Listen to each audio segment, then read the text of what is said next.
Il-kuluri, l-armar, il-ħsejjes tal-mortali, il-kopla mixawla, it-tfal li tajru l-karti, il-mejda tal-qubbajt, id-daq tal-qniepel, il-banda, l-istatwa tal-patrun, kollha elementi li jiffurmaw il-festa Maltija.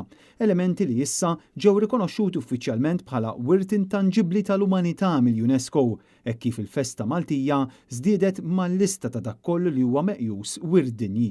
Dan ir-rikonoxximent tal-festa Maltija ngħata bl-approvazzjoni tal-Kumitat Intergovernattiv għal ħarsien tal-Patrimonju Intangibbli tal-Umanità. Bil-Kumitat jagħti t-timbru tiegħu għal valuri komunitarji li tippromovi l-festa, il-promozzjoni tal-arti u anke l-inklusività. L-applikazzjoni tal-Festa Maltija kienet ippreżentata mill-Laqda Gażini tal-Banda u sabet l-appoġġ sħiħ tal-Kurja Maltija u l-komunitajiet tal-Festi Maltin. L-applikazzjoni kienet iddaħlet għand il-UNESCO fis-sena 2021 u l-proċess kien kontinwament mejjun mill-Uffiċċju tal-Wirt Intangibbli fih dan id-Direttorat tal-Kultura u l-espert inkarigat Jean Paul Baldacchino li huwa professur tal-Antropoloġija fl-Università ta' Malta. U issa, sentejn wara din l-applikazzjoni, il-Kumitat Tekniku li jeżamina kull talba li tidħol għal rikonoxximent tal-UNESCO bħala wirt intangibbli irrakkomanda li l-Festa Maltija tkun miżjuda mal-lista ta' Patrimonju Intangibbli tal-Umanità.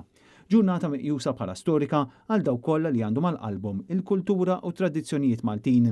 Dan ifisser li issa grazzi għall UNESCO ingħata status uniku lil dak kollu li jsawwar il-festi, mill-banda sal-armar, min-nar sal-purċissjonijiet, festi li huma l-bennina tal-volontarjat u vetrina unika ta' arti, mużika u xogħol pirotekniku. Intant, fir-rakkomandazzjonijiet tiegħu il-Kumitat Tekniku faħħar il-mod eżemplari li bih kienet ippreżentata l-applikazzjoni min-naħa ta' pajjiżna, kif ukoll il-produzzjoni awdjoviżiva li saret biex takkumpanja din l-applikazzjoni, liema produzzjoni kienet meqjusa waħda mill-aqwa li qatt saru.